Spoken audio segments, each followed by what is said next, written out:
So, Jeff, Yes. I actually sent this video to my daughter just today. Oh. Listen. Oh, wow. Yeah, stop it. We're going to have to use royalties in a minute. Right. I mean, those are some clean harmonies. And today we're launching into a brand new series. And really, it's the harmonies of the Gospels. Oh, that's going to be great. So he's Chris, and I'm Jeff, and we're the Bible guys.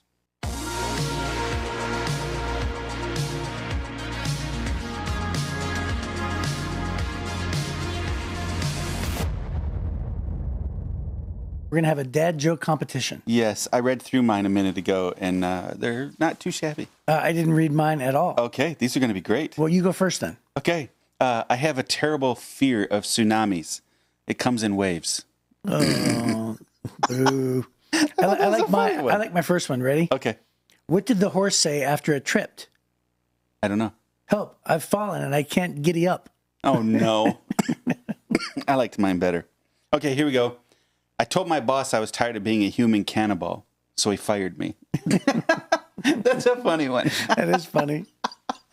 What did You get it? He fired me? Yes, okay. I do. Okay. What did the triangle say to the circle? I don't know. You're pointless. What do you call a hippie's wife? Mississippi. Oh, my word.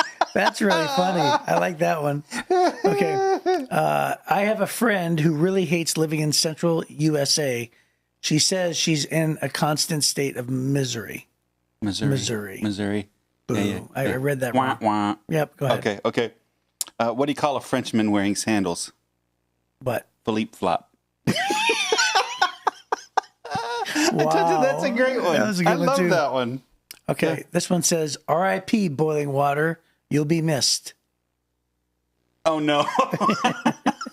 It took me a second. I'm like, what? Okay. My doctor just told me I'm suffering from paranoia. Well, he didn't actually say it, but I could tell what he was thinking. That's really good. That's good. All right, last one. Yes. My closing experiments finally paid off. I'm so excited, I'm beside myself. What? My closing experiments. Oh, I think it's a misprint. Oh, It's supposed to be cloning. cloning. Your cloning It's written experiments. as closing. Your cloning experience. Okay. My cloning Well, experiments finally paid off. I'm so excited, I'm beside myself. Spelling matters. It really does. Totally changes the meaning there. Cloning experiment. And the funny thing is, the autocorrect was like, "You're not writing cloning." Oh, that's right. That's right. Well, autocorrect doesn't have a good sense of humor. Right. So that's a funny joke. Yeah, it is. Yeah, I sort of delivered two of them wrong. out of Yeah. my Well, that's five. the benefit of reading it ahead of time. Yeah. Well, you're right. Yeah. Well, good. Well, hey, as you alluded to or mentioned in the roll-in, that we're kicking off this new series. We just finished everything from Acts. If you've been following us since we started the Bible Guys, we started in the book of Acts. Well, actually, Matthew, Jesus' last words, and then from the Great Commission all the way through, and we just finished up John's Apocalypse and the Revelation, right? And so that was interesting. So now we thought what we would do, this would be fun. That was interesting. Well, it was a challenge, dude, to get through that in 2 weeks and not get bogged down, because it gets easy to get bogged down in the details and opinion and that kind of stuff. So there's this idea called the harmony of the Gospels, the fact that there's 4 writers of the Gospels that tell the history of Jesus, Matthew, Mark, Luke, and John. And sometimes they write about the same things. Right. And sometimes they write about different things. And sometimes they write about the same things in different ways. So what we thought we'd do is there's this idea called the harmony of the Gospels. And we're going to take it in chronological order, but we're going to read each of the passages that talk about the same issues or the same topics or something.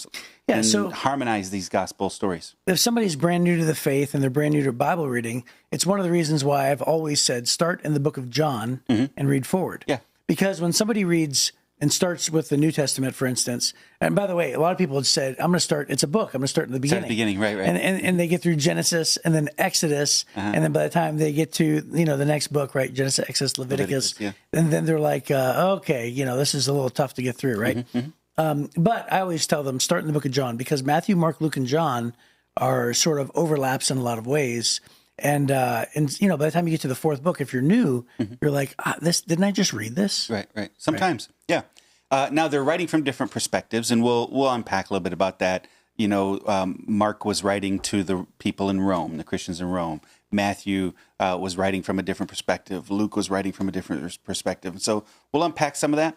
But I think this is going to be an interesting thing. There are 250 events or moments in the four Gospels. And so we're just going to kind of go through those and see what happens. So this seems like an interesting idea to us, and we'll see if anybody's listening when we're done. We'll see if it's interesting. Right. So what we're going to do then is, if you don't have one, but you want to read along with us, grab a Chronological Life Application Study Bible. We're reading from the New Living Translation.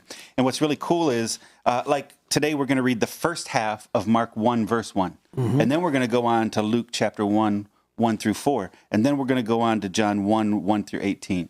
Because there's kind of this chronological order. No, we're going to read them back to back? Yeah, we'll read them back to back to back. Is that okay? Yep, back to back to back. Yeah.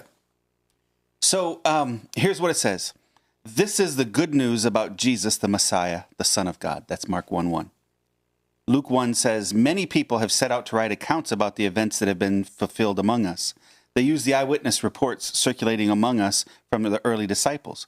Having carefully investigated everything from the beginning, I also have decided to write a careful account for you, most honorable Theophilus, so you can be certain of the truth of everything you were taught. And then in John 1, verse 1, we'll read to verse 18. It says, in the beginning, the Word already existed. The Word was with God, and the Word was God. He existed in the beginning with God. God created everything through him, and nothing was created except through him. And the Word gave life to everything that was created, and his life brought life to this. His life brought light to everyone. Man, the light shines in the darkness, and the darkness can never extinguish it. God sent a man, John the Baptist, to tell about the light so that everyone might believe because of his testimony. John himself was not the light. He was simply a witness to tell about the light. The one who is the true light, who gives light to everyone, was coming into the world.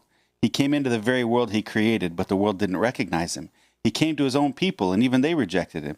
But to all who believed him and accepted him, he gave the right to become children of God. They are reborn, not with a physical birth resulting from human passion or plan, but a birth that comes from God. So the Word became human and made his home among us, and he was full of unfailing love and faithfulness, and we have seen his glory, the glory of the Father's one and only Son. John testified about him when he shouted to the crowds, this is the one I was talking about when I said, someone is coming after me who is far greater than I am, for he existed before me. From his abundance, we have all received one gracious blessing after another. For the law was given through Moses, but God's unfailing love and faithfulness came through Jesus Christ. No one has ever seen God, but the unique one, who is himself God, is near to the Father's heart. He has revealed God to us.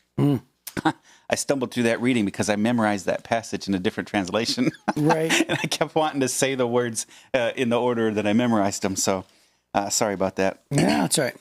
Yeah. So just to be clear, these are the very first verses of Mark. We just read one verse, actually half of one verse. Yeah.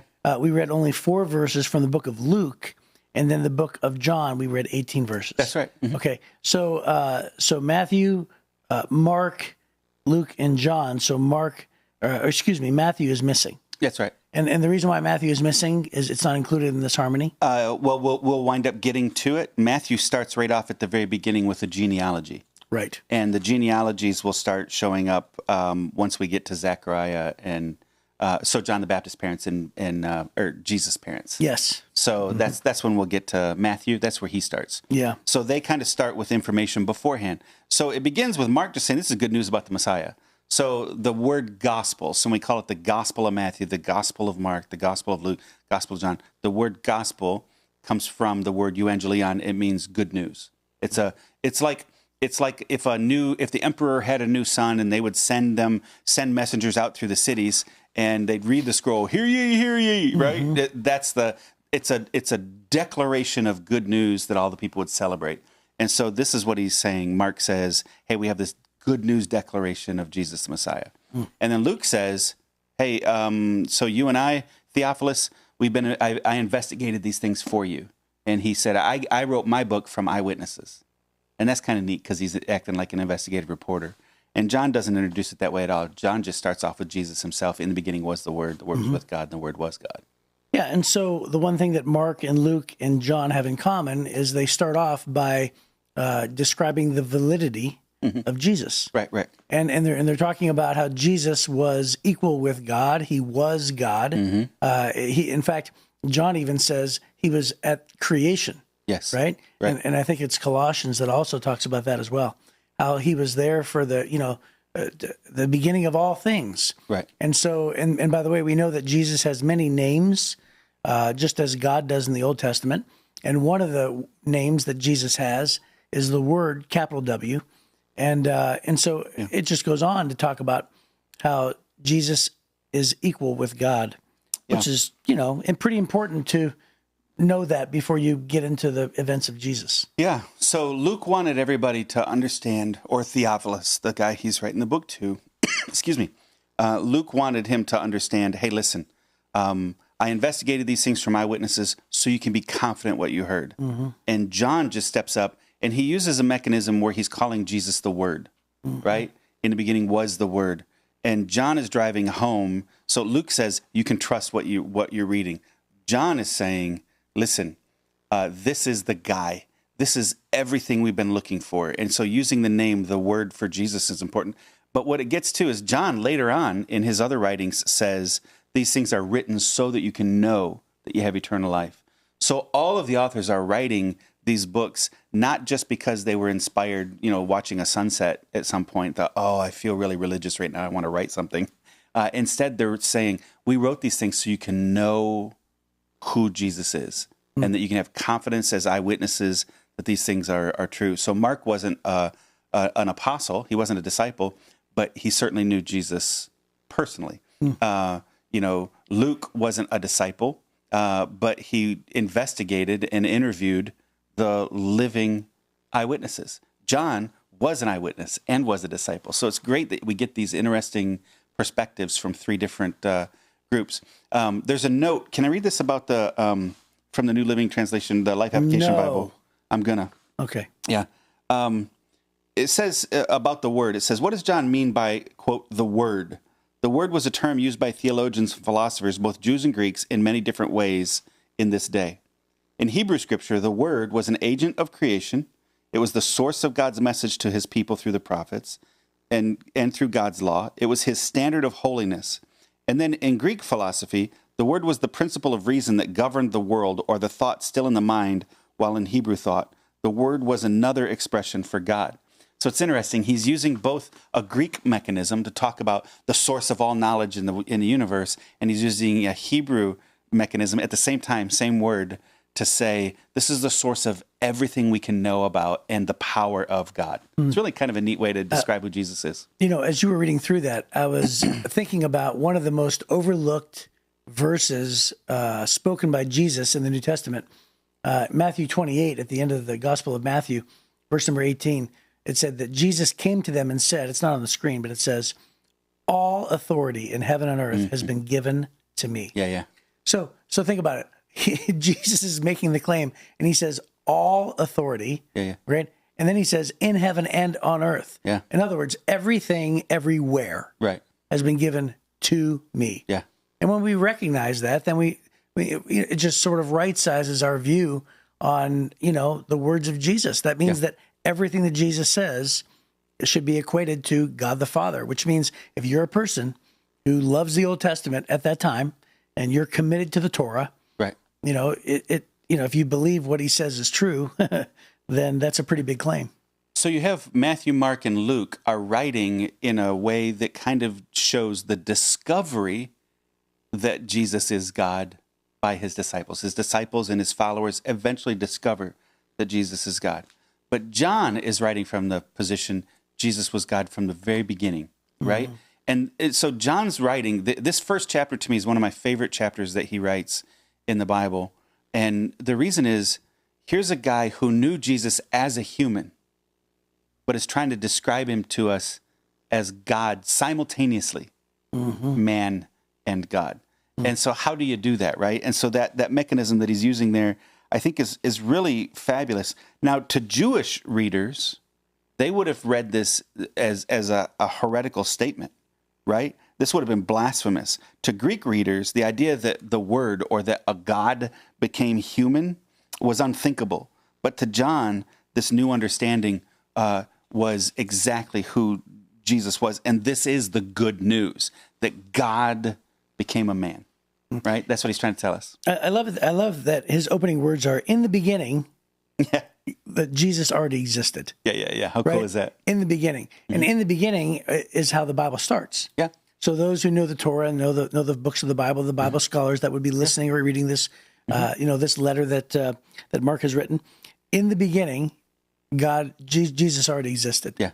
That is just a really strong opening statement. Yeah, no lie. Yeah, right. Right. Well, it's kind of cool because it's consistent with Moses' writings, where he talks about how it was the voice of God, the word of God that created everything, right? And God said, "Let there be," right? Light, let there be, whatever.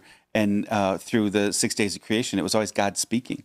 And so then we get to John 1, and it literally calls him the Word of God. In the book of Colossians, Paul tells us that nothing was created that Jesus didn't create, right? Everything was created by Jesus. He existed in the beginning with God. God created everything through him, and nothing was created except through him. So that's John's statement is very similar to Paul's statement. And then he said, the Word gave life to everything that was created, and his life brought light to everyone. And that light shines in the darkness, and the darkness can never extinguish it. So I'm trying to binge watch The Chosen. Oh, uh-huh. I'm only on like the third episode of the newest season. I think that's 3, right? Okay. And so this verse right here, where it says, he came into the world that he created, verse number 10, and the world didn't recognize him. Oh, yeah. He came to his own people, and they even rejected him. It was the moment in the Chosen, the episode where Jesus claimed to be the Messiah in his hometown in Nazareth. And, they added a lot of humanity to it. Oh, yeah. And they added like a lot of reaction of people who knew Jesus and grew up with Jesus. And this is the statement that he made where he said, as it is said, a prophet has no honor in his hometown. Right. And I just, this verse reminds me of that because the moment was so powerful. It was so much tension in the air. And then he ended up leaving the temple. And then everybody in this family was upset. Mary was crying. And they added this humanity conversation where Jesus was like, yeah, it's time. Yeah. Like the time is coming. And it was just incredible because, we read statements like this. He came into the world and the world knew him not. But it's like, think about all the dialogue right. and all of the experience of people, of Jesus saying, I'm the Messiah, and people saying blasphemy and going back and forth. And there's just a lot there. Well, right from the get-go, none of the authors of the Gospels intend to let you just go, Jesus is a nice guy. And he said a lot of nice things. Right. So Luke says, everything you've heard about Jesus is true. He really is God. Mark is saying, this is the good news of the Messiah, the one we've all been looking for. And John uses both offensive language for both Greeks and Hebrews, saying, so the Hebrews would have considered what John was saying was blasphemous. This is the claim is not that Jesus was a good guy that God liked and sent us good messages, and if we just keep the golden rule, the world will be better. It's the claims of the Gospels are Jesus is God in the flesh. Which, by the way, wasn't it C.S. Lewis who said, he's either Lord or he's a liar or he's a lunatic? That's right. Because those are the only 3 options. Right. Yeah. And you don't have to follow a lunatic, and we shouldn't follow a liar. Right. So if he really is who he says he is, he drew a line in the sand. We don't have any option but to choose to be for him or against him. Right. We can't just be generically supportive of his nice, positive words. Right. So verse 14 in John 1 says, so the Word became human and made his home among us. That's a pretty clear statement, right? And you think, wow, that's pretty great. In the beginning was the Word was with God, and the Word was God. Okay, this Word guy was God. Then we get to verse 14, the Word became human. Okay, what's that about? But then you get to verse 18, and it's calling him the unique one, this Word, who is himself God, is near to the Father's heart, and he has revealed God to us. The reason Jesus came was to show us what God was like, to show us who God is, and to show us how to get to God, right? That was his whole purpose. When we couldn't get to him, God came to us. That's the whole concept of the good news of the gospel. Yeah, that's right, because God sent his only son to us. Right. While we were yet sinners, God reached out to us. Yeah.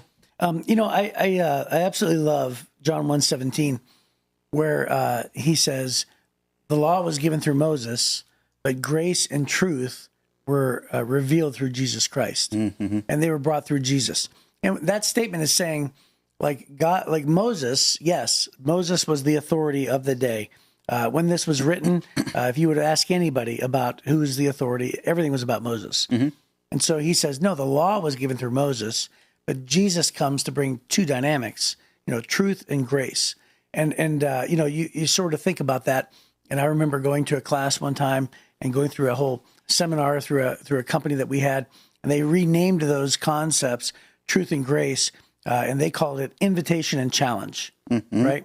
Invitation and challenge. So Jesus was the person who looked and said, neither do I condemn you, right? Right. That's the invitation part. That's the relational part. But then he says, now go and sin no more. And that's the challenge. Whoa. Right. Like that's a hard truth, right? So he both has the relational capacity and the grace and the love, but he also has the hard truth, which is, this is what God says, and this is God's standard, and these are God's commandments. And so grace and truth, that's what John is saying. John is saying Jesus came to bring both dynamics, and both are needed, right? You can't lean one way, and you can't lean the other way. You have to accept it for who he is. Yeah. Well, and then he kind of tells you how to accept it, right? In verse 15, I think we have to wrap up here, but in verse 15, is that it? No, verse 12. But to all who believed him and accepted him, gave the right to become children of God. Boom. So there's this belief part of it. Hardly any, no real mainstream historians or archaeologists rejected the person Jesus Christ existed, right? Josephus, Herodotus, several other extra Christian authors and historians wrote about that this guy named Jesus had a following in Israel. So historically, he existed. So believing that Jesus existed is not the threshold, but just believing the stories in the Bible aren't necessarily the threshold. There has to be this moment when you receive the gift.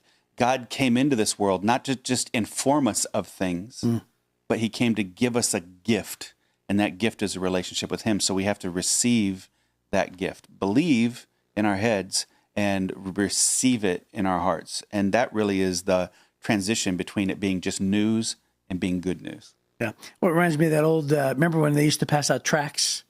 Remember little pamphlets, right? My dad gave his life to Christ because of a tract. Yeah, that's awesome. Yeah. And one of the tracts talked about missing heaven by 18 inches. Which is the distance between, the average distance between the head and the heart. Yep. From it to go from knowledge to belief. Yeah. So I think that's the most important thing is we hope that this journey leads you to a place of not just believing in the facts, but having received the gift that Jesus brought to us. That is a relationship with God. Awesome. Well, we will pick up from there tomorrow, and we'll see you then on the Bible Guys.